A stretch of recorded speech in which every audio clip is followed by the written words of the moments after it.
The hell is a JLA Avenger? I'm very confused. Did I It's a mistype? new drink at Starbucks. I'll have the venti JLA Avengers. 2 pumps of Captain America.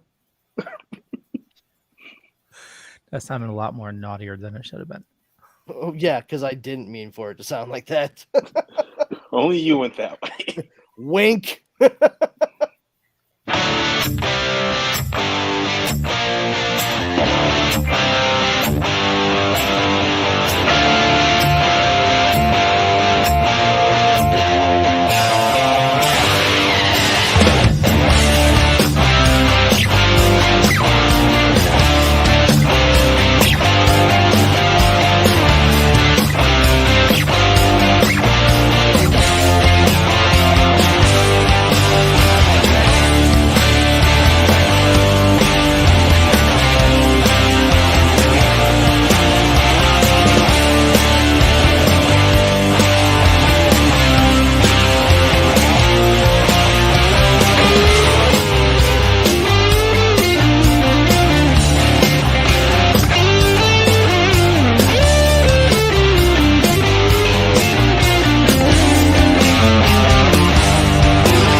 Hey, you dorks, this is Gunnar Hansen, Leatherface from the Texas Chainsaw Massacre, and you are listening to The Dorkening. Hi, I'm Brian Johnson, and although you probably accidentally stumbled across it and have no idea why you're watching it, you are in fact watching The Dorkening.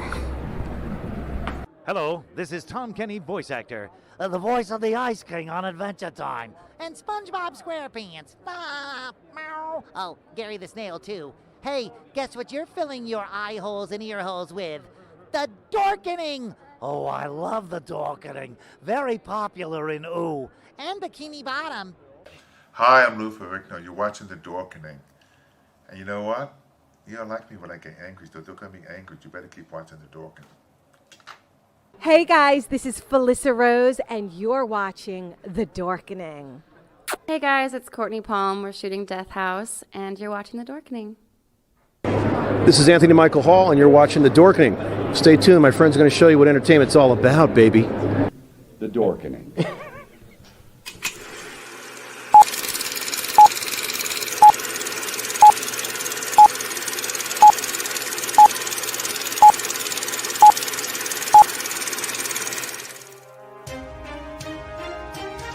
The Dorkening and all affiliated shows are not intended for anyone under the age of 18.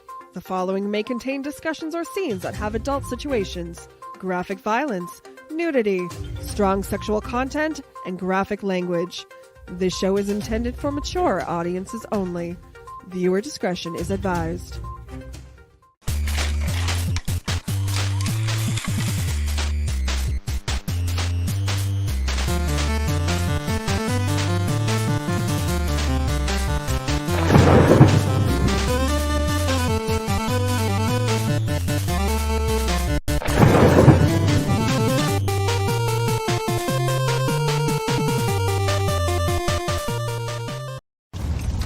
Greetings, Spice fans! Silk City Hot Sauce is now sponsoring the Dorkening Podcast Network. Our craft sauces are made in Vermont in small, high-quality batches using locally sourced, farm-grown ingredients. Silk City Hot Sauce comes in a variety of heat strengths and killer flavors like Jezebel, Erotic Fever, Mango Madness, and Good Morning Jonestown. And don't forget our newest creation, Hot Syrup.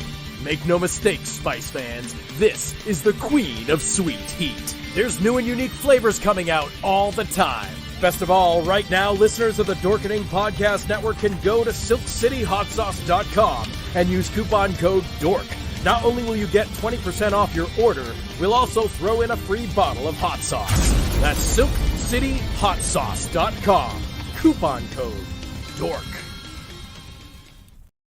Everyone thinks because you're a zombie, you don't know good coffee. Well, they're wrong. There's only one brew that gets my seal of approval. Deadly Grounds coffee is my guilty pleasure. The aroma is so intoxicating. It brings all of my neighbors out of the woodwork. Deadly Grounds coffee. Coffee to die for and zombie approved. It's good to get a little deadly. Use the front door! Oh, they're so disgusting.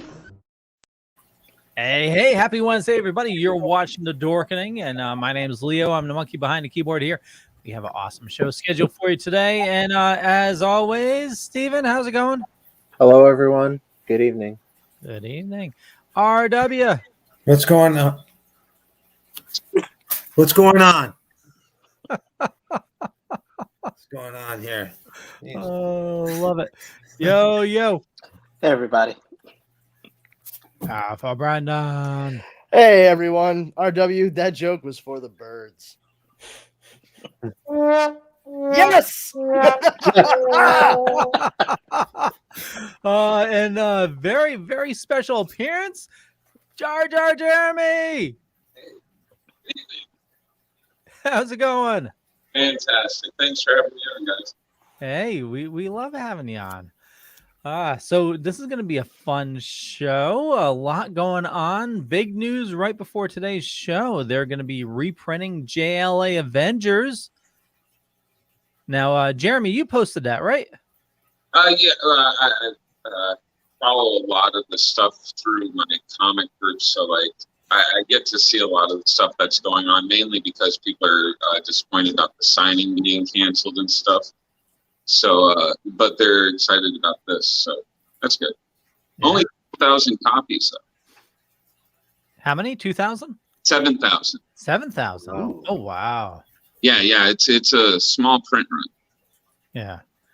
Well, that's going to go really fast. Yeah. Yeah, because this is the first time it's ever been reprinted, right? Yep. Wow. And so this is through the Hero Initiative, and it's to help out George Perez. Is that correct? That's to my knowledge. I remember a lot of the proceeds. Yes. Family and sausage. Yeah. Yeah, the article I was reading, let's see. No, that's not it. I closed it. Damn it. Yeah, the article I was reading, it looked like it was for the Heroes Initiative to help out his family. Because there was some sad news this week that seems like George is in hospice. Is that correct? Yeah. Not as bad as we all think from what I'm reading. It seems like he's just going there to be more comfortable, and him and his wife can, spend their time together. That makes sense. Yeah. Wow. But I'm kind of confused why JLA and Avengers took so long to be reprinted. I heard rumors from a Lifefield podcast. I don't know how true, false, or whatever, that Jim Shooter had a lot to it not being reprinted for a long time. Really? I think I heard something vaguely familiar with that. Anybody else hear anything on why it wasn't reprinted? No, I mean, I've been operating under the assumption for a couple of decades that the likely reason that it wasn't reprinted is because of the fact that it is a joint venture between Marvel and DC Comics. And in the years since this was first published, their go-betweens and collaborations have been fewer and farther between, which a large part of that is because it's very difficult when you have large entities like that agreeing upon how things are going to be split. it's the same, likely along the same lines of why we haven't seen anything like the Marvel versus DC, DC versus Marvel, and Amalgam Comics comic books reprinted in any real fashion since their initial trade paperback runs after the first runs of the issues. Because how do you really go into that and divvy it up, and especially when they co-own things, easier to just like let sleeping dogs lie than to have to rehash. But if ever there was an instance where it makes a lot of sense to bring something back to the forefront, this would be it, because it's not really about who gets what on either side of it. It's about helping out one of the creators of this particular story, because he and his family are going to be going through an incredible hardship, not just financially, but also emotionally. So it's a big deal for collectors out there who want to get this. It's a big deal for George Perez and Kurt Busiek, who wrote this with him, and George Perez's wife, because it's going to honestly help buoy them, with mitigating the medical costs. But really, it's important for him to be able to like keep his spirits up, and for a guy who spent so much of his life creating these stories and drawing these beautiful pictures of characters that so many people know and love, I mean, he deserves to be able to reap the benefit of feeling good about that, especially in, unfortunately, is going to be his last days. And I just read, so JLA Avengers will be available in March. It's going to be available at participating comic book stores. So definitely hit up your local comic book shop. I'm going to be hitting up Sarge's to see if they can, if they're going to be getting it. And Sarge's in New London. Yeah, it'll be a retail price of $29.99. It's going to be a total collection, with, I believe it's going to have like companion artwork and commentary or something like that from like Kurt Busiek and George Perez. So it's got extra stuff in there as well. So it's pretty cool. Am I crazy to think that that's a cheap price for that? Well, I mean, it's certainly, I don't think it's, reasonable. I think it's reasonable, but also it's better than the no version of this you could get beforehand. I mean, I'm one of the people that was able to get this when it was 4 parts in prestige format coming out. Yeah. Not everybody had that opportunity. Some people, this for some people was like their Miracle Man run. You know what I mean? Like, I grew up wanting to read Miracle Man in the worst way and just always thinking like it's never going to happen. And eventually I buckled down and collected all the comic books over the years, only to have Marvel fucking buy the goddamn comic book, like finally got the rights and started pushing it all out under their own label. But, it's the same thing here. People who likely thought they were never going to get it unless they went out and found the individual issues. So this is a great boon for them. So if you're one of 7,000 people out there who's lucky enough to get it, vaya con Dios. Totally. Yeah. In other comic book news, obviously we all watched, well, we didn't watch the Super Bowl. Let's No, I did not watch the Super Bowl. Go sports. Move the thing to the other thing. Woo! I did, because usually I have a 65% statistical breakdown of me winning football pools. But I didn't win this year, but I usually watch for commercials. So yeah. Obviously we're talking about one big commercial that we all saw, which yeah, the Coinbase commercial. Oh my god, that was the servers, box. I was thinking more of the cable guy of the Verizon, but yeah. Who clicked the game Coinbase one? I mean, already have.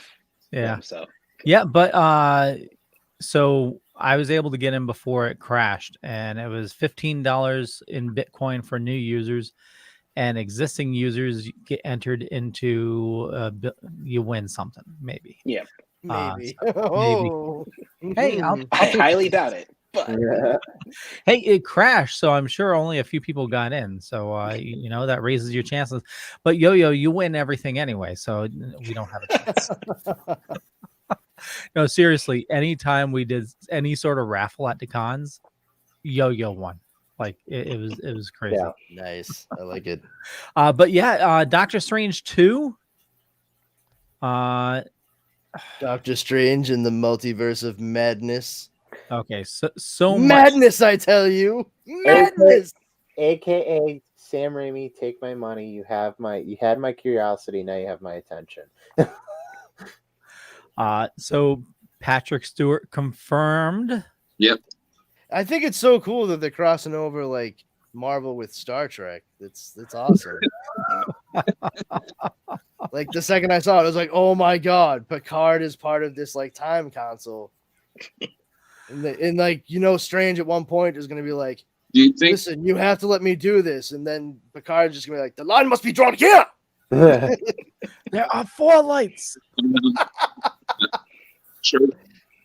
What's that, Jeremy? You think he's somehow become a watcher? First, I like to watch. All right, Chuck. So the internet was ablaze, saying it's the Illuminati. Mm-hmm. Yeah, seems to be what they're gearing towards. So the question becomes: is it going to be like the regular members, or? But I mean, the internet also thought that Mephisto was going to be a thing. So. Oh my fucking god!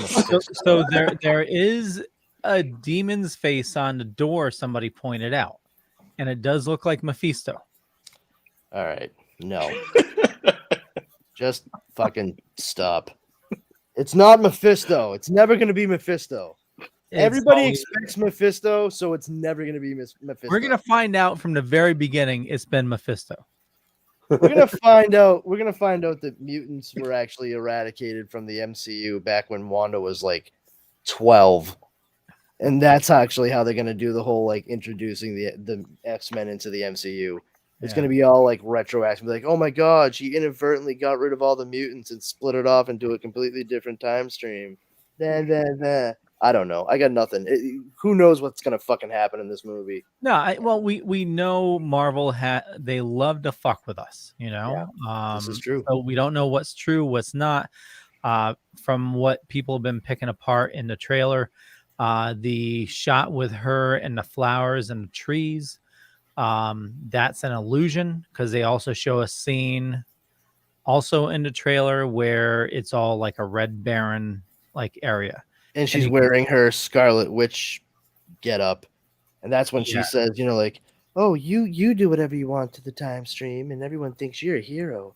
I do what I want. I'm the enemy. That doesn't seem fair, or whatever." It's like, yeah, except for the fact that like Doctor Strange is actually trying to like fix time, and you're insane. Like, there's a difference. Like, you're cuckoo banana pants looking for kids in the time stream that you already fucking made up out of your own head to begin with.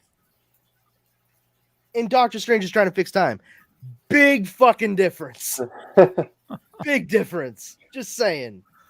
But yeah, it does the juxtaposition between those two scenes. It shows the reddish background and all of a sudden like gnarly trees instead of like the nice white blossomed ones that she was like trimming. But he is wearing the same clothes, the same exact clothes in both of those shots. I don't know that it's necessarily an illusion. I think it might be more along the lines of like her easily slipping into that Scarlet Witch persona.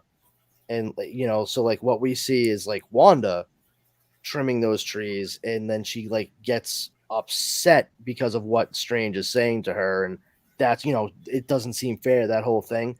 It kicks it in, and that's when she like goes full on like, oh, want to see some fun stuff I've learned from the Darkhold? And just this is part of the reason why she's so dangerous, is because she would shift into stuff like that without even really thinking about it, with just automatically. Like, I think that's probably the more likely scenario, just showing how volatile she is as a character. But that's just me. Well, like we said, they love to fuck with us, so we have no idea what's going to happen. But did anybody else pick up anything from the trailers? There was a lot to unpack. I picked up something from poster. I know that the poster has those little glass shards, and if you look real closely, you can see different things. Like you can see the Cyclops monster that he fights in one scene. But if you look real closely in the poster, on the bottom right corner, one of the glass shards has a British shield. Well, not a British shield. It's Captain Carter's shield. Yeah. So maybe they're fucking with us. I know they're gonna show Strange Supreme, obviously in the trailer. So I don't know if they're trying to meld What If in there. I don't know. So yeah. What if? With Captain Carter's shield, with What If, obviously the superior Strange, and also zombies were in the trailer as well. Mm-hmm. Yes, a couple of them. We saw Zombie Strange, and Zombie Wanda. Yeah, and that's the other thing too is there's an instance within the trailer, not zombification or anything, but it shows Wanda in her Scarlet Witch gear, like in a living room in front of Wanda in like sweatpants and a sweatshirt, and there's been some speculation like, oh, that could be a variant Wanda that Scarlet Witch is in front of, maybe one that actually like was okay with shit that went down, like actually learned how to cope well. I think I think it's probably more of an internal dialogue kind of thing. It's probably her better nature, Wanda, versus the nature of the Scarlet Witch. This force of nature that she can't control, that there's an entire chapter dedicated to in the Darkhold. Like, I think that's probably representative of the struggle that she's going through as the movie progresses, which I'm for. Yeah. It's Sam Raimi, so I mean, likely at some point I'm going to see somebody floating with their arms flailing about them and a camera following their fucking every movement, and somebody saying that they're going to swallow their soul. I'm waiting for that to fucking happen. Who knows? Speaking of, I'm hoping Bruce Campbell shows up in it. I'm hoping. Yeah. What? Say that again? Bruce Campbell. I mean, given the fact that the army, like, he's the reason in the comic books the zombies became a thing. Just hoping. Yeah, I mean, there's a good chance of it. But I mean, even if Bruce Campbell does show up, he's not going to have like a gigantic role per se. Oh, he doesn't have to. It's gonna be something that Sam Raimi finds an excuse to literally hit him in the fucking face with. Like, whatever causes Bruce Campbell pain delights Sam Raimi. So even if we don't get a cameo by Bruce Campbell, we are. Hear me out. Even if we don't, he might rope in the Necronomicon somehow, because at the very end of WandaVision, when Wanda has like the stack of books next to herself reading the Darkhold, next to when Doctor Strange is going through the place talking to Scarlet Witch or something like that, he sees the Necronomicon there. Maybe, I don't know, I'm just spitballing here. Oh, you're saying, maybe. Yeah, maybe. I don't know. That might be tricky though, because even with the design of it, like, that's very specifically owned by another company altogether. Yeah. So this is more plausible. So you know me, I love to read Reddit. No. Yeah. So this is new information. I had no idea. So on 4chan there was a script leak, and these have to be true. Oh, yeah, source, trust me, bro. But it was a scene for Bruce Campbell, and I'm going to try to remember it correctly. Basically, Doctor Strange warps into another reality, and a disheveled man enters the frame, and Doctor Strange greets him and talks about, have you seen this book called The Darkhold? And the disheveled man says, does it have a face on it? And it turns out to be Bruce Campbell. Yeah. Well, yeah, that's definitely a reference that like everyone who's going to see Marvel movies will most certainly get. Well, I mean, there's so many other things that's going to be packed into this fucking movie. Oh, yeah. Do you really, truly think that he's going to fucking pull in a reference to Bruce Campbell's character in his Evil Dead movies? I hope. I don't think so. I highly doubt it. Like, I just don't think that's gonna happen. You just need Bruce Campbell being Bruce Campbell. Just Honestly, charmy, yeah. I just want him in the movie, like Yeah. even if it's not. just a That would wise. just make me happy. Yeah, I mean, it would be cool, but once again, I'm not gonna be heartbroken if he's not. And I love the Evil Dead movies, like, unabashedly. I mean, the show, I could give or take, honestly, but the movies, I absolutely adore. But there's a lot that could be going on in this. Like, we have no idea. They've teased us well, and Marvel likes to throw things in or leave things out of these trailers, so it really, like, just kind of throws us left of center, and we don't see it coming. I mean, everybody remembers the fucking Hulk showing up in the trailer for Endgame, and when we finally got there, it was Bruce Banner in a fucking Hulkbuster Iron Man suit. So that's a world of difference between those two. Yeah, they even had the scenes already leaked and filmed, and And then they altered the No Way Home trailer too, so we really don't. Yeah, bang up job on that one too. Yeah. Oh, look, the lizard just got kicked by an invisible person. Oh, and I can see one Spider-Man 27 feet away from him. I wonder if that's one of the other Spider-Men. Christ on a cracker. Fucking good job. So, anybody else catch anything? I did. 2 trailers. One for. Oh, I meant about Doctor Strange. Oh, sorry. We're still on that one. We're still on that. Well, I mean, before we wrap it up, I just want to make sure. A lot of people are speculating about that rather fiery and metal bluish individual. Who? I have a theory on that. Fiery blue metalish guy you were talking about. Yeah, I do too. I'm curious what you have to say. Well, tying back to the Illuminati thing, and I went down the Reddit rabbit hole. Thanks, Leo. I read somewhere that Tom Cruise may appear as Iron Man. God, that's been a no. Yeah, I read that too. I read that too. And if ifs and buts were candies and nuts, we'd all have a Merry Christmas. I highly doubt that Tom Cruise will be showing up as Iron Man in any capacity in this movie. I seriously hope he doesn't. I hope he doesn't. I don't think he will. That would be terrible. Good. Listen, that would be so. It would be That's so 2 distracting. for Illuminati, though. It would be so distracting.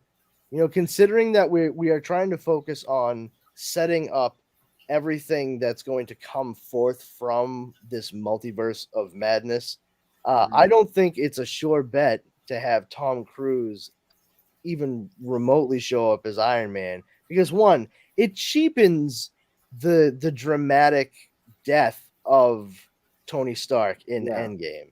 Yeah. But secondly, well, I should say, in part 2, Tom Cruise would be way too expensive for a movie that's already jam packed full of shit. And third, that would just needlessly confuse audiences that are not well versed in the behind the scenes goings on of the productions of these movies. Like, I was well aware many years back that Tom Cruise actively lobbied to play Tony Stark in an Iron Man movie that Paramount was going to produce. But ultimately, they went with Jon Favreau's idea of Robert Downey Jr., which he pushed and fought for, because that helped bring the budget down for the movie considerably. If Tom Cruise had been cast as Iron Man, most of the budget would have been his fucking salary. So I just think what a lovely idea, but I don't think it's going to happen. I do think that the more likely scenario is that character could either be Monica Rambeau, it could be Blue Marvel, which would be interesting, especially if they're doing an Illuminati thing, like, because he's definitely one of the smartest individuals in the Marvel universe. Although it'd be kind of weird to introduce him in such a way, I feel like he's owed a little bit more than that. But then also it could very well be Kang, or a version of Kang. Like, I think we're all forgetting that he's going to be a big presence, and especially since we're going to be dealing with the multiverse like full blown in this movie. The next big thing that's going to have anything to do with this kind of stuff is Ant-Man and the Wasp: Quantumania, which we know he is full on. Kang the Conqueror is full on the villain of. So I wouldn't be surprised if we saw like another variant besides He Who Remains from Loki show up in this. It would make a lot of sense if he was part of this council too that was trying to maintain order across the multiverse, much like He Who Remains had been trying to do. But that's just what I was thinking. Yeah, it wouldn't be Tom Cruise because that would definitely take things away. I agree with that. If it isn't Monica Rambeau as Captain Marvel, and if it is Superior Iron Man, then it has to be somebody that the general public's going to understand who that could be. And I mentioned this in the chat, either Hammer or Rhodes, or Kang, since we've seen Kang. I didn't think of that, so that's a great idea as well. Yeah, Hammer was my very first thought when I saw it. But then at the same time, we've seen so little of him since Iron Man 2. He hasn't really been a presence. I mean, they brought Trevor Slattery back from Iron Man 3, and the closest we got was seeing Hammer in prison with him in the All Hail the King one shot. But aside from that, he's been like a almost persona non grata in the MCU since Iron Man 2. So I think he would be a dark horse for it altogether, and I think Jonathan Majors would probably be the most likely. Yeah. The only person I just don't want to see in any capacity at all in this fucking movie is John Krasinski as Mr. Fantastic. I'd rather rip my own fucking teeth out. What? Yes, indeed. I don't understand why everyone has such a hard-on for John Krasinski as Mr. Fantastic. Like, he's pretty perfect. He looks just like him. I'm like, in what fucking universe? Like, for real? Well, he looks like him because they started drawing him like him. In the comics. It's fucking, but no, even in the fucking new series, like, he's still lanky as shit with a beard. Like, have you fucking seen John Krasinski? He's been doing that goddamn show on Amazon. The guy's built like a fucking tank. He's way too big. He'd be better off. Honestly, I would buy this. He'd be better cast as Ben Grimm. I would watch John Krasinski as Ben Grimm in a fucking New York Minute. Not a problem there. I don't think he's the right person to play Reed Richards. And don't even get me fucking started on Emily Blunt to Sue Storm. No, I'd rather slam my balls in a car door. Who said that? A lot of people. Oh, a lot of people. And mostly because of the fact that they've been saying John Krasinski should play Reed Richards. And then we can get Emily Blunt to play Sue Storm because they're already married. That's not a good enough reason to cast people in a fucking movie. Just saying. This is why I stay away from most of the internet. That's why I go to the internet. It makes me feel better about myself. I'm like, I thought I was really dumb before I started reading this, and thankfully, I might be dumb, but I'm not as dumb as this person. It's a bunch of malarkey. I think John Krasinski, he would be good in certain roles. I don't think Reed Richards is the right role for him to play. I really don't. And that's not a knock on him. It really isn't. It's just I don't think he's the right fit. That's all. And I think they're better off not trying to introduce the Fantastic Four in this movie in any capacity. I think they'd be better served letting that be its own thing once they've been able to settle whatever the fuck is going on from the multiverse madness here, and let the Fantastic Four finally have their time to shine correctly in Marvel Studios, and we can forget all about the horse shit that we got from Fox. And I think that's the better bet, especially because I just don't. Professor X, Charles Xavier, as played by Patrick Stewart, is a very iconic role. He's very easily identifiable. Regardless of what you have to say about the X-Men movies that Fox made. Charles Xavier, as played by Patrick Stewart, people were lobbying for him to play that role for years before they ever made the first movie. And, Bryan Singer and the casting director of the first movie, they listened. And they were right. They were spot on in doing so. I think with John Krasinski, if he were to show up as Mr. Fantastic, it would be more of a head scratching moment because you haven't really established that character well enough to have it be that iconic. You know, you've had Yohan Griffith play him in 2 movies that were not well received, not the best received movies. And then what, Miles Teller played him in that Fan 4 stick that nobody fucking cared about. Yeah, exactly. Oh God. You know, I think they would be wise to stay away from a franchise that has left a sour taste in people's mouths for a while and just visit it once they are ready to establish it, you know, as its own thing within the MCU. That's, I mean, just don't do it to do it would be my thing. Yeah, like, the only reason that other movie was made was just because, hey, we don't want to lose the rights to this, so let's hobble together some shit. Basically, you're boiling it right down. I mean, don't do it just to do it. Like, don't have it in there just to have Mr. Fantastic / John Krasinski in there. Like, bump that noise. Have it mean something, you know. And I don't think that would mean much of anything to anyone, other than like hardcore nerds.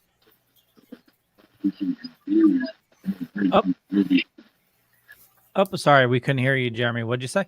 I said, since they're acquiring their powers, they're not mutant. Any reason that's kind of like you change make them later on. Like, it's something too late. I didn't catch that. I think what Jeremy's trying to say is, Hit that womp button right fucking now, Leo. I think that's what he was trying to say.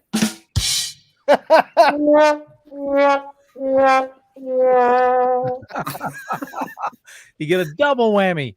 No whammy, no whammy, no whammy. Stop. Camera time. The fucking thing was coming in horrible. Okay, let's try this one more time, Jeremy. Can you hear me now? I think so. Yeah. Oh. All right.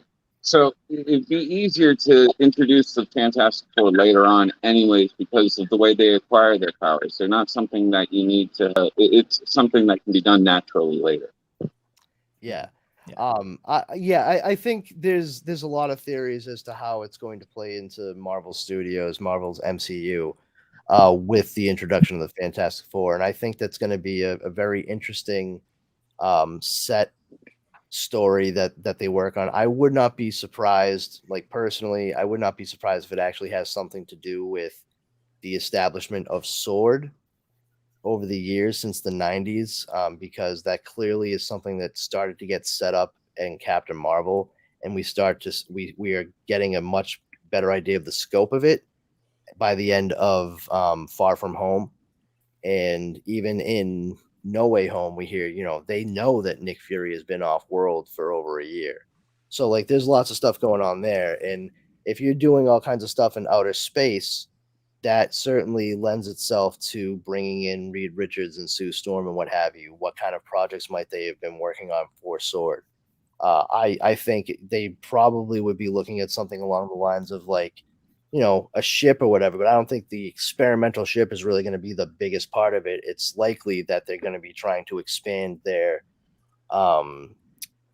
intergalactic traveling capabilities. You don't have to worry about relativistic time, light speed and what have you, and time dilation if you're able to instantaneously get from point A to point B. So we're probably going to see them working on some kind of variation of like PIM technology combined with whatever quantum ideas that Reed Richards has, and it's going to end up being about like folding space and punching pinholes through space. And in doing so, they go on the first experimental ride through that, and that's when it fucking rearranges. What I would not be surprised to see is to have them do like a little bit of a fish out of water time thing, where this is something that would have happened in the late 90s, and for them it would have been all of a minute and a half of them, going through whatever the wave was of energy and changing them at, on the molecular level. But when they come back, it's been 23 years. And that's where the Fantastic Four comes in. Like, I would not be surprised if it's something along those lines, because that adds like a little bit of a comedic element to the Fantastic Four if they do that as well. And that is something that actually should be a little bit of a part of the Fantastic Four. First and foremost, it should be fun. And that's one of the things that Fox just like they went way too far in one direction with it when they had Tim Story doing it. They weren't taking it seriously enough. And then when they did Fan Four Stick, they went way too fucking grimdark. It's like they couldn't find the balance. And I think with Marvel Studios, they will find it and they will execute it correctly. I don't think having one of the characters show up on a council with absolutely no explanation for who they are within the confines and context of the MCU is the way to go. Well, on another note, a couple people here may be happy about this. I know RW might be. There was some GoldenEye 007 news. I heard something from somebody, but I didn't like see it myself. But what did you hear? Steven, you brought that to us, right? Yep. So could be next week that the remaster, a remaster of the original game will come to Xbox, PlayStation, and Nintendo Switch next week, possibly. Did you? Oh, so it's possibly next week. Yeah, it's. Is that going to be on Game Pass? It's imminent. Like it's. Let's see. Potentially with day one Xbox Game Pass release, due to the fact the original developer Rare is owned by Microsoft. This is by Bitdefender. No, that's their ad. Tech Radar. Wonderful. Was telling me about this game, man. Well, Bitdefender. Why did they write about it? Putting two and two together. I mean, it was originally ported on Nintendo, so they could put it on their expansion pack for the Nintendo 64. So the ball's open. I mean, it's going to happen. So is this exactly like it was before, or are they going to pump it up like they did with the release of Perfect Dark when they did it? It's going to be remastered. The graphics are updated. It's basically it's like you did in Mario. Basically the same game, just better graphics. Most likely, I don't believe we know exactly right now, but the reason why they're saying this is the Xbox achievements leaked online for GoldenEye 007 remaster. So they're setting up the framework for it. So the achievements leaked online somehow. Yeah, and it's, if you pay attention to the achievements, it's the same, like if you played the N64 GoldenEye, it's like to the letter of the N64 game. So it is like an updated version of the N64 game. You're playing the N64 game, but the graphics are a little cleaner. Right. So did you ever play Perfect Dark for the 360, which is now available on the Xbox One, which is part of the Rareware thing or whatever? Yeah. So yeah, they did the same thing. They cleaned up the graphics. If you haven't played it on 64 for a while, you don't notice that they cleaned up the graphics. But if you do the YouTube video where it shows what they did, you're like, oh yeah, this is a little bit different or whatever. In fact, before this podcast, I was playing Perfect Dark with my friend Nick, and we have so much fun like playing that multiplayer. And we're both really competitive, but one game we played, the game ended and we were tied 143 to 143. I died 12 times and he died 13, so I got first place. That's the only reason. But it was like, no.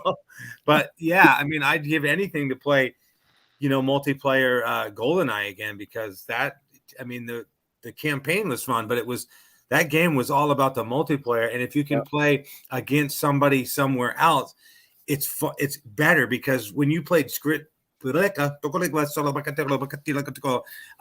you played split screen, you could see where the other person was, so you knew exactly where they were. But when you play across, the airwaves, I can't see your screen, you can't see mine. It makes it a little harder to figure out where you are. Where when you played split screen in your own home, you go, oh, I know where you are, I'm gonna go get you or whatever. So, but yeah, that'll maybe be. I'm just not that skilled. I always only paid attention to where I was. I'm looking at his screen, my screen, the radar, and yeah. But yeah, if anybody, I know most people on here are PlayStation gamers, but if anybody's an Xbox gamer and has Perfect Dark for their 360 or their Xbox One, I try to play, all the time with my friend Nick, and it's just usually two of us. The other day, I kind of wiped the floor with Tracy's oldest son. It was like 299 to 129.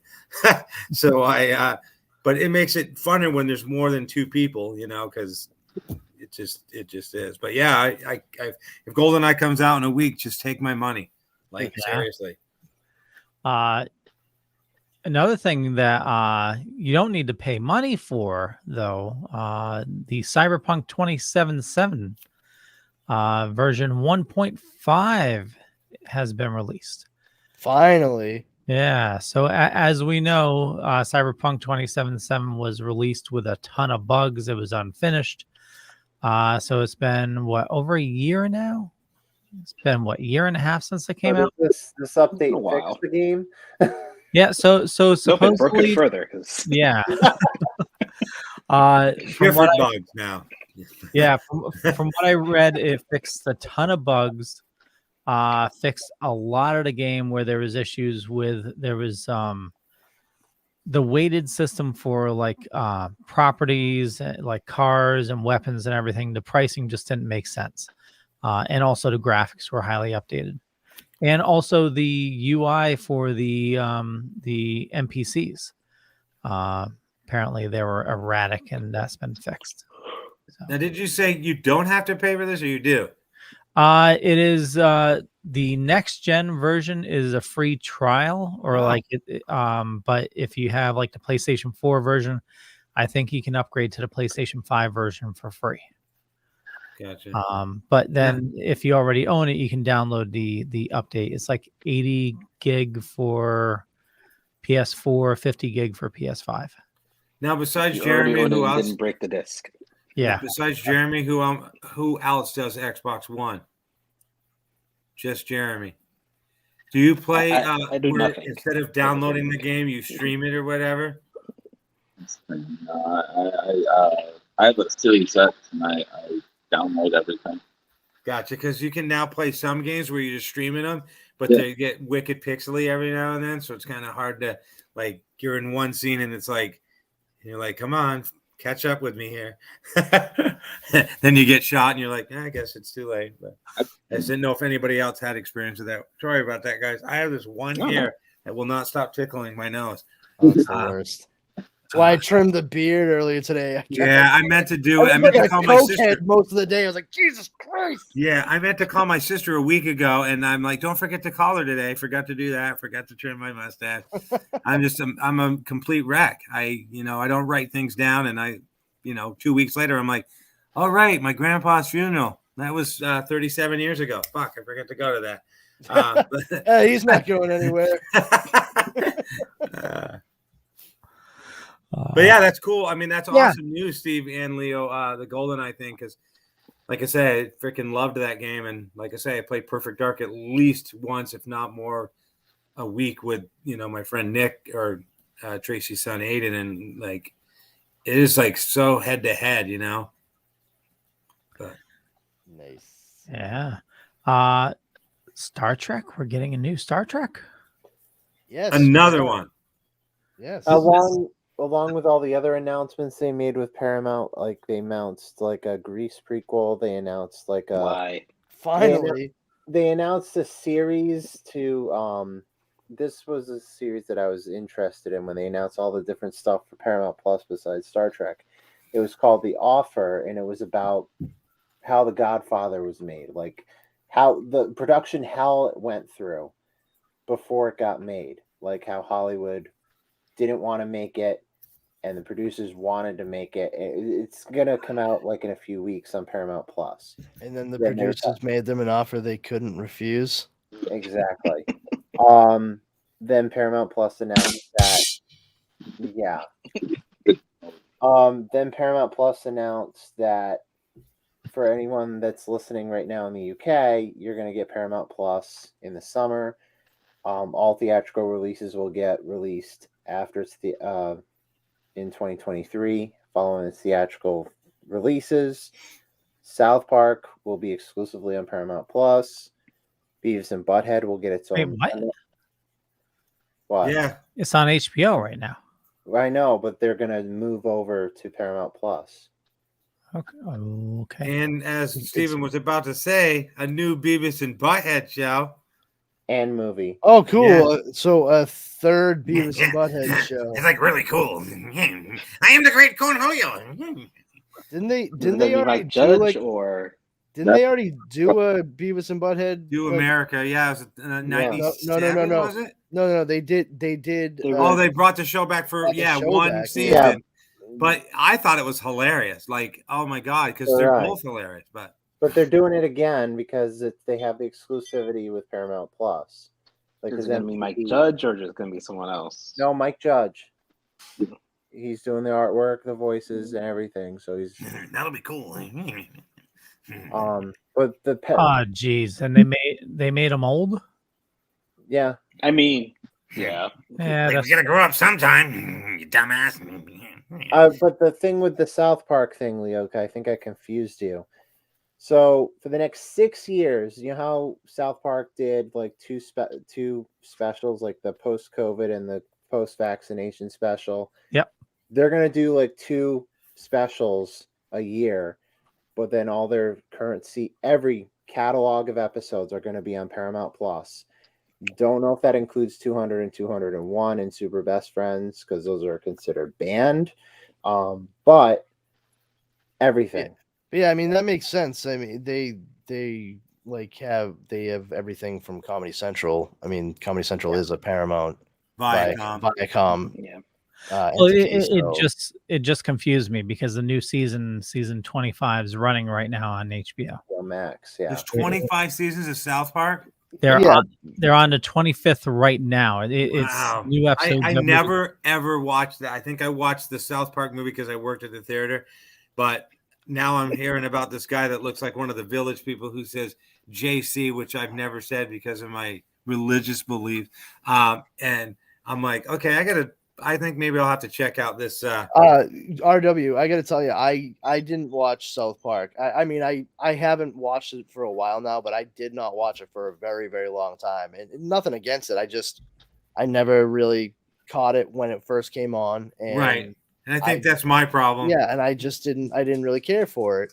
Nothing like when I say care for it, I didn't care about catching up to it. It was like, whatever. I missed it. I'll just keep living my life. I'll be fine. Right. And then I started catching some of the reruns that they were showing on Comedy Central, and I was like, what is this shit? And I started to realize like, whoa, this show is actually a lot more socially aware than I realized. And like they have their finger on the pulse quite a bit, and the social commentary is both clever and a lot of the time less than subtle, but it's done with that lack of subtlety so masterfully because they are literally trying to reach the lowest common denominator. They're being funny and trying to service everyone, but they're also kind of winking at everyone, saying like, listen, we know that we're beating you over the head with this, but we have to make sure that the dummy McDum-Dums understand it too. And it's quite deftly executed. After a while, I will say, like, I had to like stop because it's just too much after a bit. But when I go back to it, I always find myself like stuck for a little while more, like coming back, like, okay, they have all kinds of new fucked up things to say, and it's impressive, especially if you've ever seen how they go about producing the episodes. They actually did like a mini, like a documentary on it. I think it was called 1 Week to Air. Yeah. Yep. And it shows they actually would produce an episode each week. So they would have to write it and get all the animation done by the time it aired on Comedy Central each week. And like to give themselves like that little time to crunch everything out, it's fucking insane. Like But it also made every episode very relevant. Yeah. Well, certainly timely for Yeah. sure. You know, but that's a double-edged sword because at the time it comes out, it's spot on, but it also becomes very much locked into the time that it was done. Yes. You know, so it acts as It isn't necessarily a bad thing, depending on the episode. no, it's not necessarily, but it is something that's inherent when they do that. True. I started watching South Park when the Jesus versus Santa Claus was floating around on floppy when we were sharing it on floppy. My God. I had like 5 floppy disks. Watch the whole episode. It was Jesus Christ. I think I even had it backed up on tape drive. Of course you did. So I mean, we're talking about Paramount stuff. Like the header was another Star Trek movie. Yeah. Yeah, sorry. It's no, don't No, it was apologize. my fault. I wrote this back. It's all good. So yeah, it's gonna be produced by J.J. Abrams, and the principal cast is coming back. You know, Zachary Quinto, Chris Pine, Zoe Saldana, Carl Urban. And it's going to be directed by Matt Shackman, who is the director and showrunner for WandaVision on Disney Plus. So you know, it seems like they have a good group all put together for executing this next one. Let's see how it pans out. You know, Yeah, Star Trek is definitely in its prime right now. It's Discovery is amazing. Lower Decks is hilarious. Picard's all right. I like Picard. Yeah, it's not as good as Discovery, but it's all right. I haven't seen Discovery yet, so yeah. Was that Jeremy? Discovery's great. Yeah, it is. I've heard good things. You know, I'm like pacing my way through it. Part of it is like I want to watch Discovery, but I am also working my way through Next Generation again, and I kind of want to like pace myself through everything. Like I'm never gonna get my wife to watch Next Generation. I got her to watch like all the movies, which I was proud of myself for getting that to happen. But when it comes to the shows, like nah. But I'm still like kind of like trying to nudge her a bit to be like, hey, you know what? Like I really like Deep Space Nine. You should like check out some of these episodes when I watch it. And she's like, oh yeah, that certainly sounds like a show you would watch. I'm like, yeah, maybe it sounds like a show you would watch too. And she's like, a show you would watch, Brandon. I'm like, okay, thanks for that. I think. Yeah, it's funny because when Next Generation came out, the first season was horrible, and I'm like the first episode was horrible.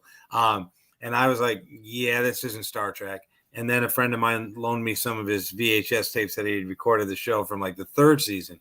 And he's like, no, it's good. And so then I watched the third season episode and was like, okay, this is pretty good. What was this beginning crap or whatever? It's when it grew the beard. Yeah, so exactly. So I went back and watched, everything so I could figure out how they got better. And then when Deep Space Nine came out, I go, what is this? Like, this isn't Star Trek, but it ended up actually becoming my favorite of all the series. Like, I fucking love that goddamn yeah, show. and I just recently watched What We Left Behind documentary or whatever. Yeah. And it was so sad to see Aaron Eisenberg, who played Nod, and you knew he was dying. That was like really close to one of the last things he ever did before he passed away or whatever. But at the very end, you can't help but get emotional when he's crying. And he says this, he goes, what do I leave behind? This show changed my life. This show saved my life or whatever. And, he didn't have much longer to live after that, but it was just kind of sad. But yeah, a lot of people hated that. It's a documentary called What We Left Behind, which is actually it's on YouTube for free. Nice. Yeah, I forgot where. I think I might have seen it either on Internet Movie Database TV, Tubi TV, one of those services where it's free and not all pixelated or whatever. I forgot where I watched it. But go ahead, Steve. I saw it in the theater with my co-host because my co-host is a big Deep Space Nine fan. And when RW and Brandon, you may know what I'm talking about with this one scene in the documentary when they were doing the pitch for season 8, and then at the very end they cut to black and say, "Okay, we pitched the first episode. Now figure it out for yourself." Everyone in the theater was like, "Fuck," including my co-host. I was just sitting there like, okay. What just happened? And it's sad because Renee Auberjonois is gone, Aaron Eisenberg is gone. Everybody else is like 97 years old. So I mean, but it grew on me, and so did the next generation. But I ended up, for some reason, just liking that interaction between the characters on this ship trying to get along, and everybody had their issues or whatever. The thing about it too is a lot of the stuff that is popping up in more recent additions to the Star Trek mythos actually had their start in Deep Space Nine. When I say that, a lot of people, like especially with Picard, they had some issue. It actually kind of mirrors some of the same complaints about Deep Space Nine, really. That this is not the same universe that Gene Roddenberry had envisioned. Like everybody's supposed to be, like hunky dory and getting along, and everybody wants to be part of the Federation. And if they don't want to be, well, then the Federation takes care of them. But it doesn't necessarily mean fucking wiping them out off the face of existence or anything. But we saw, especially in Picard, a lot of seedy underbelly, and that was first hinted in Deep Space Nine. That's when we get oh my god, what's the name? Is it section? What's 31. 31? Thank you. Section 31, which is basically the Men in Black of the Federation. They don't officially exist. When they first popped up in DS9, Trekkies were not fucking pleased at all. Meanwhile, I was giggling in the corner, rolling around, holding my sides. I thought it was fucking delightful. It makes sense. It's sort of and this was not something I was able to really put into words until I had actually seen this later. But to use another sort of space adventure, Serenity, which was based off of Firefly by Joss Whedon. The character that Chiwetel Ejiofor plays in that movie, where he's going around doing all this dirty shit for the government, for the space government. And he's like, I'm doing this to make a better world. And somebody's like, oh, you really think you're gonna live in a world that lets shit like this happen? He's like, no, you're not paying attention. I'm not gonna live there. I'm doing this to make that world. That's exactly what Section 31 is there for. It's to maintain the status quo and to make sure that shit doesn't fall apart. But nobody wants to talk about that. And we're starting to see that same kind of shit happen in Picard. And the second I saw it going down like that in Picard, I was like, oh, this is exactly the kind of stuff that I thought I was going to see more of when William Sadler showed up in Deep Space Nine. That's cool shit. And that's one of the things that made Deep Space Nine, such a great story. I mean, aside from the fact that one, Avery Brooks as Captain Sisko is just phenomenal. He is so excellent in that role. But also, it was stationary, and it flew in the face of the idea of a 5-year mission to boldly go where no man had got before. They went in as the liberators for for a planet that was being held by an occupying force. This was basically the Allies coming in and kicking the Axis powers out, and the allegory is very strong.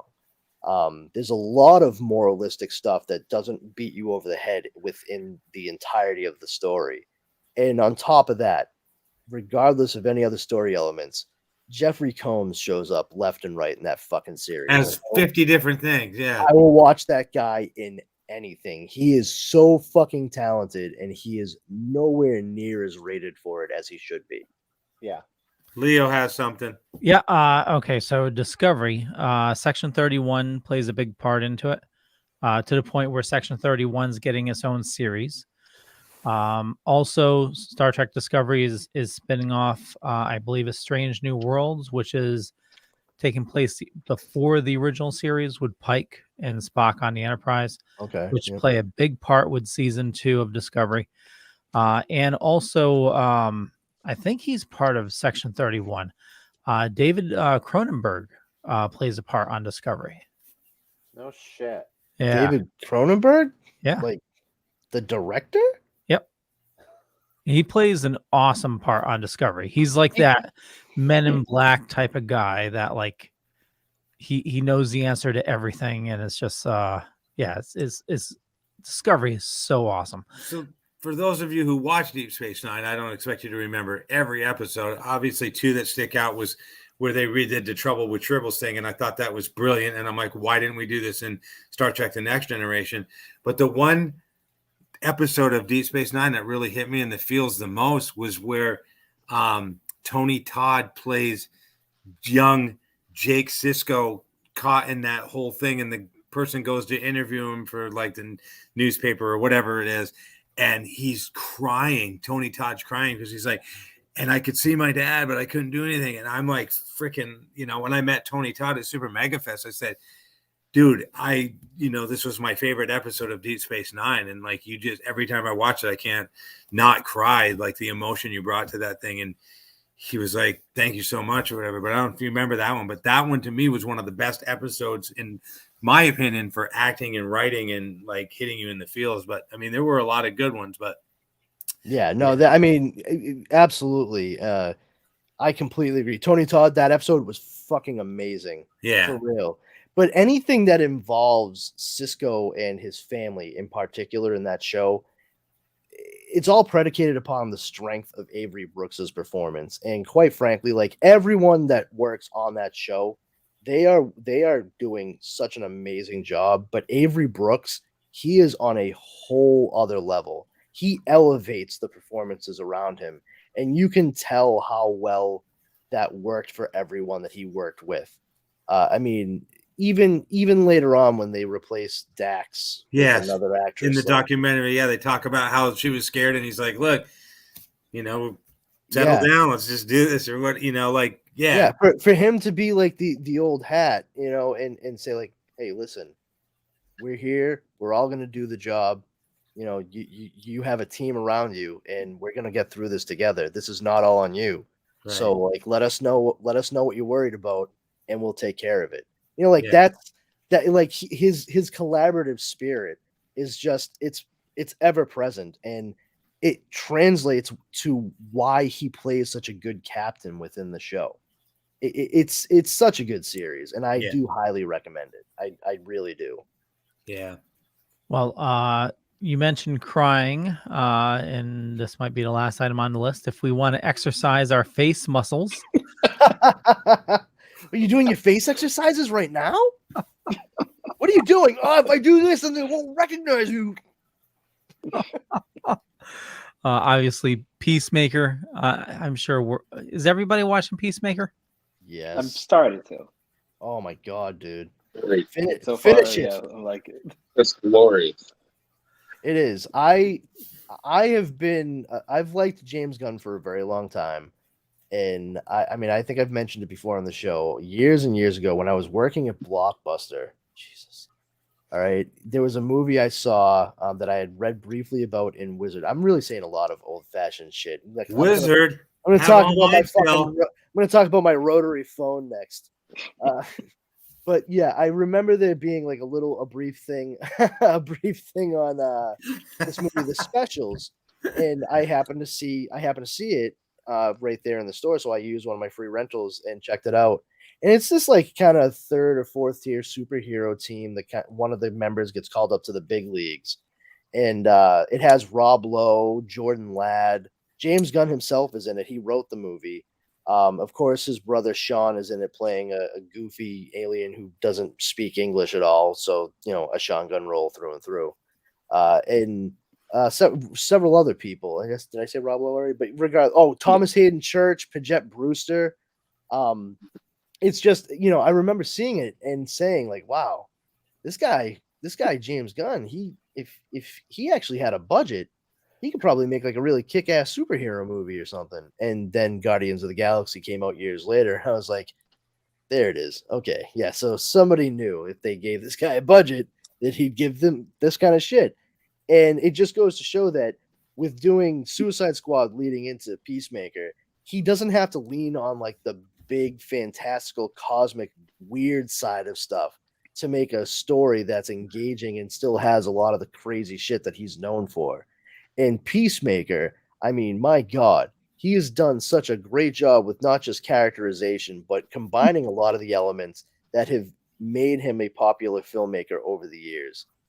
There's a scene, and I'm not trying to give it away specifically, but if you've watched it, the scene where you have a bunch of insects flying around and how it affects people, and it shows them smiling and stuff afterwards.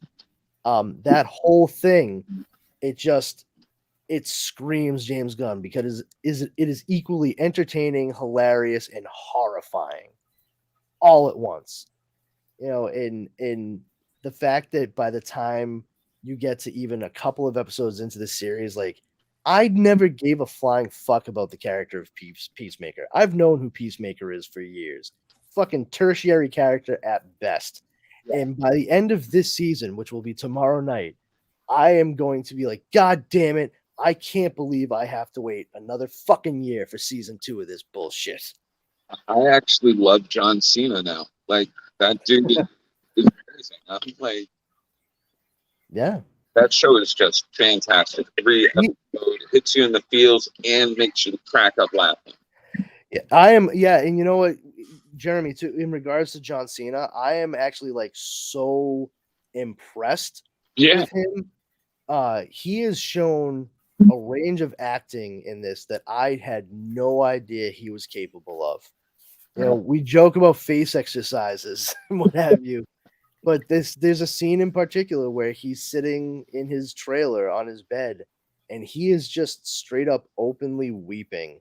And God damn it, dude! Like, that is, it's not CGI tears. That is John Cena, like, crying his fucking eyes out.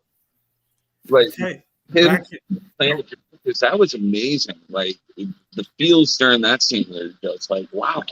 And let's talk about the music. Holy crap! Oh yeah, 80s band. I know. That dance scene in the beginning, you have to watch the whole thing every single time. Every time. You know, not only that, like, it's so cleverly seated with the characters throughout the show. You know, you see how, you know, let me say, like, you get halfway through the show, the series at this point, the season, and you watch that opening dance number for the credits, and you're like, okay, I mean, I guess I understand why these couple of people are in there. And now, you know, we're coming up on the last episode of the season. We just had the penultimate episode, and you look at those credits differently each time, because now looking at it like, oh, well, those two people, that's completely changed. I get that now. They're pretty fucking important, aren't they? You know, it's interesting.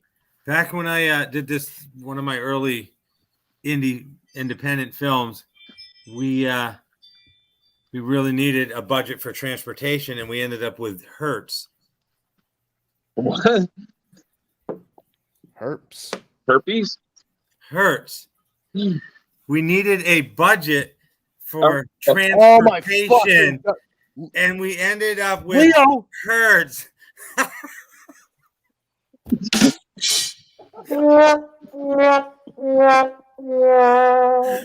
Oh my fucking Picard is God. disappointed in you.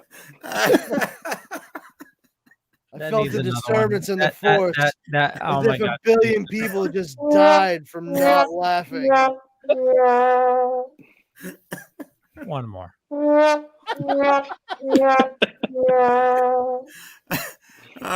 I gave you the clue. Budget for transportation. We ended up with Hertz. Come on. No, we fucking got it. Like, No, we you get it didn't. now. You go, what? Well, yeah, no, we get it now. We get it now. But yeah, who remembers this game going back a long way? It was like Castle's answer to Simon. Oh, okay. Yeah. I remember That makes Simon. sense. Yeah. Einstein. It's like Simon, but rectangular. Indifferent. The kids will love it. And now Einstein is an IBM product. Wow. Actually, they just sold it too. Oh gosh. IBM. So do I. Oh, and I saw that all the four other characters from A Christmas Story are coming back to reprise their role in that new A Christmas Story sequel movie. Hey. So they got to impress me because 8-Bit was so good, wasn't it, Brandon? I like. Yeah, it was definitely the best movie I've ever seen, named 8-Bit Christmas. Jeremy, you liked it as well? I did. I loved it. I loved it. I had kids. I enjoyed it the fuck out of it. Yeah, Brandon's a huge fan of that and Rogue One. He never stops talking about either one of those movies. I mean, I really could not give two fucking shits about 8-Bit Christmas. Like, I watched it and I'm fine just living the rest of my life with never having seen it again. I'll be okay with that. Rogue One, you know what? Everyone who was involved with Rogue One, and I mean this from the bottom of my heart and in the nicest way possible, fuck you and everyone who looks like you. Go ahead, Steven. I hate that fucking movie. I really do. I'm not. I'm convinced 8-Bit Christmas, you need to be a certain age in order to really enjoy. Dude, I'm gonna be 40 next week. What age do I have to fucking be to enjoy 8-Bit Christmas? Like, you see, you're saying like, oh, you have to be a certain age. Where I'm sitting like, yeah, certain age, or do I have to hit myself in the head with a fucking tack hammer a certain amount of times before I start to enjoy it? Because that's how I felt. I believe it's 5. Time I got to it. It's just so. I believe it's 5. Yeah, ding, ding, ding. By the time I would say mid 40s. You need to be mid 40s. Okay, please. Upper mid 40s. That movie is just so fucking disingenuous. It just fucking throws a huge curveball at the end. Like, he's telling a fucking story about being this goddamn mercurial possessive kid over a fucking Nintendo, like he's Arnold Schwarzenegger looking for a turbo. Oh no! Man. All right, and then I dropped out. My phone died. Oh no! No, you're still there. And then no, you're not. Like literally, just the death throes of his phone is what we caught. But then you get to the very end of it, and like, and then it's like, but here's a treehouse I built with my dad. Wait, what? What the what? Why? Show us that shit. Like, it just came out of fucking nowhere. It just seemed like so purposefully done to pull at heartstrings when there was nothing to indicate that was going to happen. Fuck that movie. Fuck Somebody it right tell up its ass. Jeremy they make cords so your phone doesn't die. I want to say something real quick before Go we ahead. wrap up. I know we were talking about half the show about Doctor Strange in the Multiverse of Madness of the Super Bowl. There's one Super Bowl trailer that I was completely surprised and blown away by. Was it Coinbase? No. If they make a movie about Coinbase, then more power to it. It's by Jordan Peele, and it's called Nope. Yeah, I saw that like before at the Super Bowl. Yeah, same And I here. was like, yes. That looks so freaky. Yeah, it does.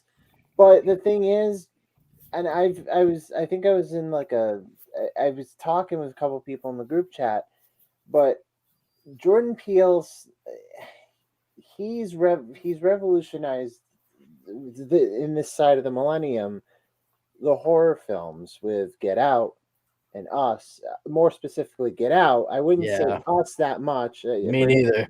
Brandon, I agree with you. Us wasn't that good compared. It could have been. It really could have been, but that third act just drops the ball so hard. If you were to compare Us and Get Out, I would prefer Get Out over Us because Get Out is superior over Us. But if you're looking at Jordan Peele's line of work, not including Key and Peele, you have Get Out, Us, the Twilight Zone stuff, and then you have Nope.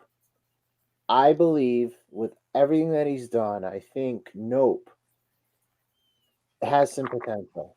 And I'm looking forward to seeing what he does with Nope. And you said there's one particular scene in the trailer that had you in chills. Yeah, that shook me too, because there is the whole thing. Yeah, I mean the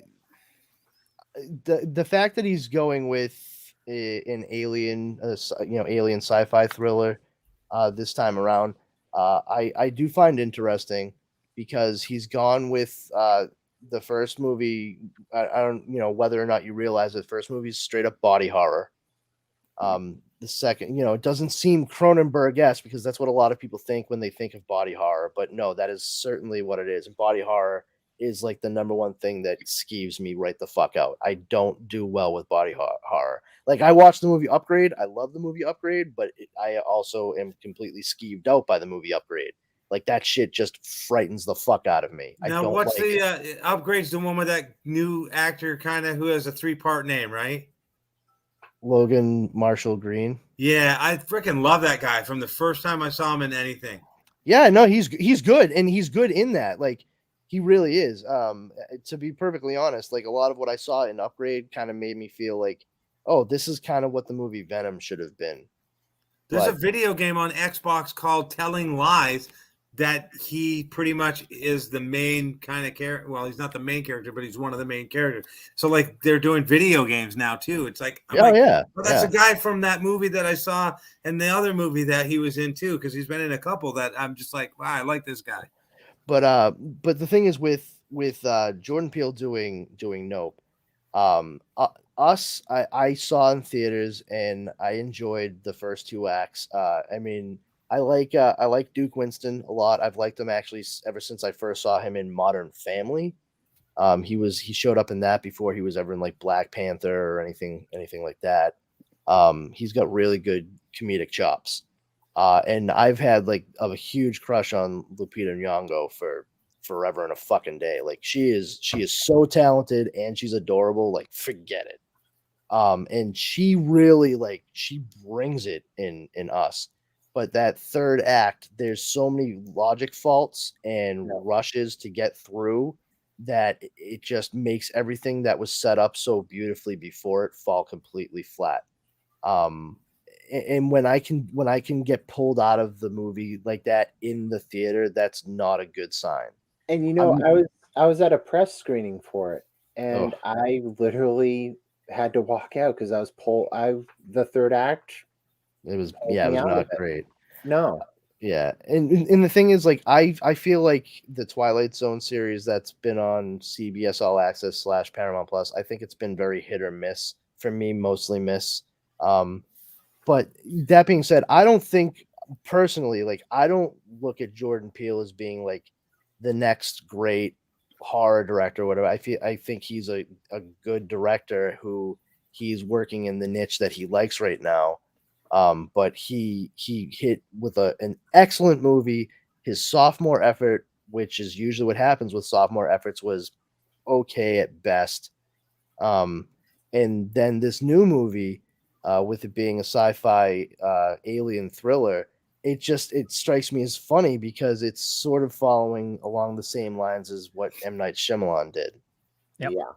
Yeah. He had The Sixth Sense, and then Unbreakable came out, and it was like okay to some people. Like, for me, it was tailor made for comic book nerds like myself. Like, I was in the theater and I was like, oh my god, will they stop saying all these comic book things? My penis can only get so erect. And then finally Signs came out, and like, holy shit, it felt like, oh, he's getting back to like the creepy atmospheric stuff, and it's working more in line with what we got in The Sixth Sense. I think that may be what we're seeing with Nope. And I do really like Daniel Kaluuya, who, he is in Nope, and he also played the main character in Get Out. And Keke Palmer, who's playing the female lead in the movie, and it looks like they're playing brother and sister. And it's the scene in the trailer. It shows her like just running in the middle of the day, like under the cover of noon, and like all the shit like literally just starts flying, and everything's swirling about, and she's running trying to get to safety, and all of a sudden she is just pulled up, like, but you don't see anything. She just gets sucked up into the air and screaming at the top of her lungs. And like, I saw that and I was like, oh, even mentioning it right now, like, I'm getting fucking goose pimples. Like, it was harrowing to watch. And as soon as I finished that trailer, I was like, well, it looks like I'm going to be seeing this in the theater. Yeah. So if he's going the same route as Shyamalama Ding Dong, hopefully he doesn't have a hanging microphone in this one. We'll see. Boom, boom, boom. Have you guys seen that? No. No. I understood that reference. What does he have a microphone in? There's a scene in Signs. It's in the house. Yes. And there's a boom mic that drops down. At I can honestly say I've never seen Signs. Oh. Never had any desires to. It's actually not bad, man. It's really not. Like it's very evenly paced. A lot of people, it's funny, I've heard people say like it's so quiet. I'm like, yeah, that's the point. It takes place in rural Pennsylvania. It's supposed to be removed and remote. That's part of the reason why it's so hard hitting when the aliens show up, because it seems like one of those things where it'd be like, oh, it's in these far off places, it's in these cities, it's in these highly populated areas, and like lo and behold, boom, no, it's right fucking there in this farmland in PA. Like, so that's part of the reason why it's so harrowing to these folks. And M. Night Shyamalan, he might, just like every other movie, he has a role in this. He has an appearance, and it's one of the few times that like the role he plays in these movies, like he does it very effectively. It works for the story and for the main character. Isn't he like a cop or something in Signs or something like that? Or no, he is. I mean, Yo-Yo hasn't seen it, but it is like an old movie. Now, he is the guy who kills Mel Gibson's wife. Which one? Because there was one he was recently, and then he was like the cop. I don't remember. Oh, that was The Village, maybe. Yes, The Village. Yeah. He was like the security guard. Yeah, at like the station there. Yeah, absolutely. So yeah, I mean, Boom in the Shot. It's like I was watching freaking Love Boat episodes from the '70s on Paramount Plus few months back when I was going on this cruise or whatever, and there's a bunch of booms in the shot, and then the camera rises up because most of the stuff was shot in the studio, and the camera has to show like all of the set or whatever, and you can see all the lights hanging over the set that are lighting the set up in the shot. And I'm like, who didn't see that? But I think sometimes people either don't see it or like, this is what we got. We can't do anything about it or whatever. But yeah, booms in the shot are not that uncommon. Neither are Starbucks coffees underneath your throne, But yeah, so Nope looks like it's gonna be a good flick. Fingers crossed. Yeah, I mean, I've always liked his work, like I say, Jordan Peele stuff, and I've reached out to him, and I'm like, hey, I'd like to be in your next movie, and I haven't heard back from him, and it's been like maybe 2.5 years now, but I'm still, I'm holding out hope that my email got lost somewhere in a spam folder or whatever. Check your junk mail. Yeah, and maybe he made a spam sandwich with my email or something. I don't really know, but the reason that maybe some of the Twilight Zones are hit or miss, and I haven't seen any of the new ones, but Rod Serling was Rod Serling. He was a freaking genius or whatever, and it's hard to copy what Rod already did. Plus, the Twilight Zone came along at a time where we were made to think about things, like in the original Twilight Zone, and now I don't think we're in that same mindset as we were then. Maybe that's why some of these are hit or miss, and I don't know which. I think. I mean, he and the writers of it, they do try to lean towards the more moralistic views that Rod Serling and his writers tried to hit when they did the original series. I think where they falter in the new show, especially, is when they actually try to closely emulate what it was that occurred in some of the original series episodes. For example, Nightmare at 30,000 feet. Yeah, with William Shatner originally. Well, no, see, that's the thing, is the original episode is Nightmare at 20,000 feet, whereas the new one starring Adam Scott in the new series is Nightmare at 30,000 feet, and it's misleading. I liked that one because he's listening to a podcast and he's hearing about what's going to happen. It's not about a goddamn gremlin on the plane. He's hearing about it on a podcast. So and that's the thing. Like I have no problem for the most part with what happens in the episode. It's the fact that like they couldn't let it stand on its own as being a thing. They had to give it a title that was reminiscent of the episode from the previous series, and it ends up the only real similarity is the fact that it takes place on a plane. Like you could have come up with a better title for that where it wasn't going to set somebody up with expectations, because that's not But really how much of that subverting it. has to do with like studio versus like the director and the people who wrote its decision? Yeah, like I that's mean, the stuff you don't know. Like true, but I mean, there's other ones too. Like, I mean, I watched the episode with Kumail Nanjiani where he plays a stand-up comedian, and I like Kumail Nanjiani a lot. But even by the end of that episode, I was like, Jesus fucking Christ! Like I was like bored to tears by the end of it. It was not great. I was kind of I was not wholly impressed, and I'll check out more of it because I didn't even bother checking out the second season. And I do have the subscription to the fucking streaming site, so I should just make use of it. But regardless of that, I'm hoping that with us, he learned his lesson insofar as like what he can and cannot get away with audiences, and that he maybe doesn't have as many yes men and women around him as he did with us. I think it's very important for people who are seen as big creatives to have trustworthy individuals around them that can tell them like, I don't know if that's the best idea, man. Like, do you think that you should do that, or is there something else you should do? The second that nobody has somebody around them in a professional setting like that, then you're going to start to see the quality of their projects decline. And I like to think that he is a smart enough and creative enough individual that he really took a good hard look at some of the constructive criticisms of his last effort, and he course corrected with this newest project. That's my hope. Yeah. why am I right now thinking of Dave Chappelle? I don't know. I have no idea why you're thinking of Dave Chappelle. I mean, could be any number of special. reasons. It was like Mac Mittens. You should always have a Mac Mittens with you. God.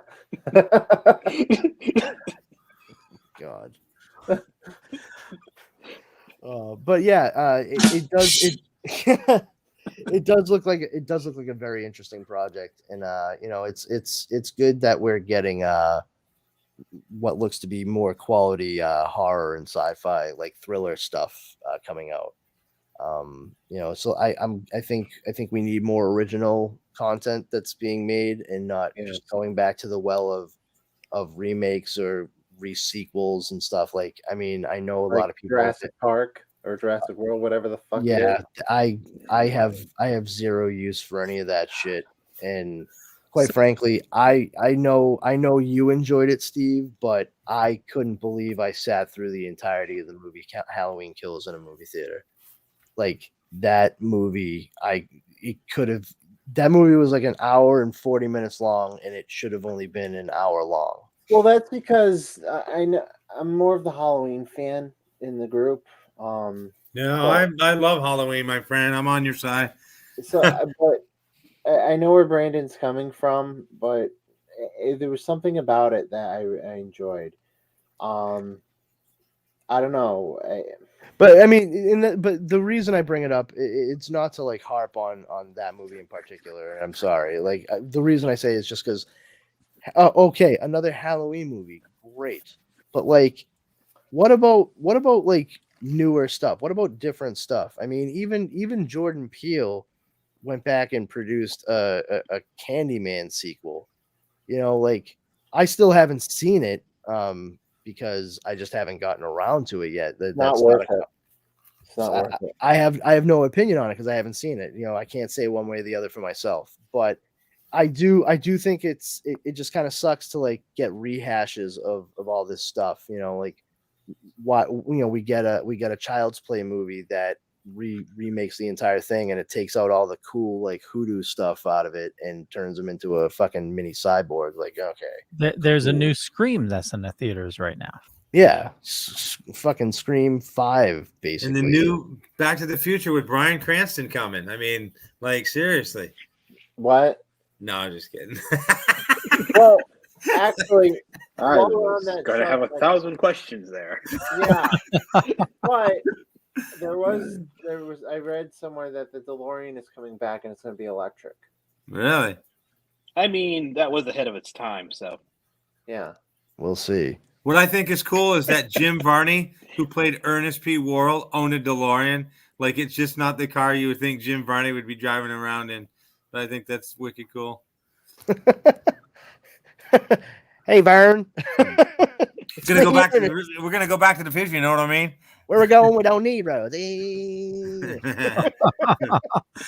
Oh my God. Okay. On that note, we're going to end it.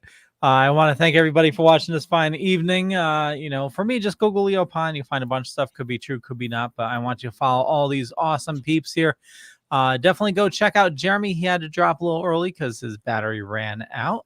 And I run a little thing called the Dorkening Podcast Network. Got about 40 shows on the network. There's a lot of awesome people doing a lot of awesome stuff. So go check it out. On that note, RW, where do you like people finding you? Anywhere really, but go to officialrwmartin.com, which is right there. All the links to all my social media and stuff is at the very bottom of the page. And if you haven't yet, pick up my book. The audiobook is now done. I did it myself, which it's going to be really horrible, but it's going to be funny because I did it. And that'll be available at some point. I don't know when. The person who actually did it is trying to edit it all together, and I got to figure out where it's going to. I don't know if I'm going to put it out there for free, put it out there for $1 a chapter, or $20, $10, $15 for the whole thing, or however. I don't know how audiobooks work, but check it out. It's got some funny stuff in it. I know the guy who wrote it. He's pretty funny too. Well, let me know when the audio's book out. I would love to pick it up. Oh, there's some funny stuff because, like, when I have ADHD, and some of these chapters are really long, and so I'd get wicked tongue-tied, and I just left it in there. So I'm reading along, and I'm like, I told you I'm not sure when it was, a Friday, Saturday. Anyways, what I was saying, and I just leave it in there because it's an audiobook and it'll make someone laugh. So awesome. Yeah.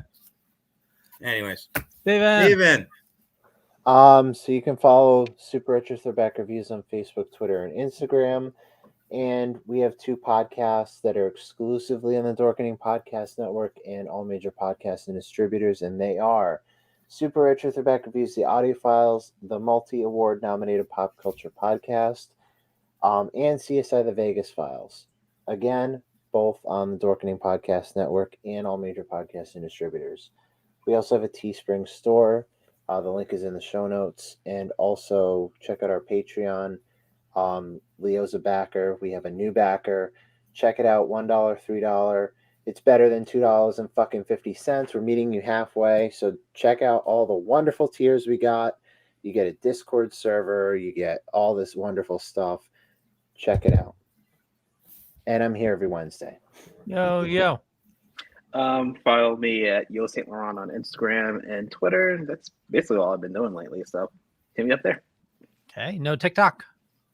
No, never. Never say never. Oh no, I will say never. There is one video of me on TikTok, but no one will ever see it. So. Yo, I said never, and I have a TikTok now. Brandon. Hey everyone. If you want to come over and check out the Powers Combined group on Facebook, that'd be great. It's just a bunch of dorks that get together and share info, have a lot of laughs. Our number one rule is don't be a jerk. If you violate that, you will be booted immediately. You can follow me on Twitter at Brandon's Powers and on Instagram at this Brandon Has Powers. And you can find me here every Wednesday night on the Dorkening Podcast at 9 p.m. Eastern Standard Time. Also, I'm doing a couple of podcasts, both with Leo Pond and our good buddy Justin Cooper, the Coop. One is The Dork Night, where we cover all things Batman. And the other is Comics Paradox, where we talk about alternate reality takes on different superheroes and within the comic books industry, basically between the two big publishers, DC and Marvel. Just looking at Elseworlds, what ifs, and just, skewed takes on the characters that you already know and love.